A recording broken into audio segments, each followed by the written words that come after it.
Current working directory PWD root. இது வந்து root யூசரோட home directory. Next CD slash. CD slash தான் slash போட்டிங்கன்னா இந்த யூசரோட பேரண்ட் டைரக்டரி. ரூட் யூசர் வந்தாச்சு. இப்போ பேரண்ட் டைரக்டரிகிட்ட இருக்கோம்.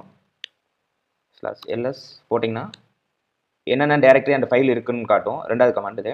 இப்போ ls-l அப்படி போட்டிங்கன்னா யூசர் நான் சொன்னல root user permission date time எல்லாமே காட்டும்.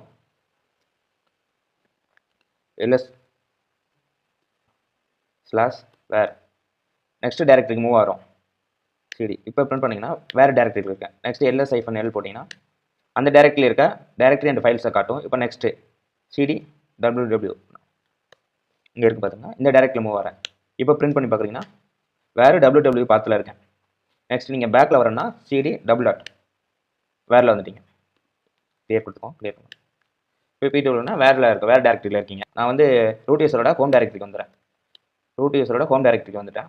இப்போ நான் ஒரு டைரக்டரியில் இருக்கேன். இப்போ நான் ஒரு டைரக்டரி ஒன்று கிரியேட் பண்ணுறேன். இப்போ பார்த்தீங்கன்னா லிஸ்ட் எதுவுமே பண்ணல. எந்த டைரக்டரியும் இல்லை, எந்த ஃபைலும் இல்லை.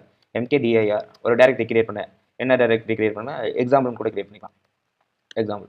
இப்போ ls-l போட்டிங்கன்னா எக்ஸாம்பிள்னு ஒரு டைரக்டரி cd எக்ஸாம்பிள். இப்போ எக்ஸாம்பிள் என்ற டைரக்டரி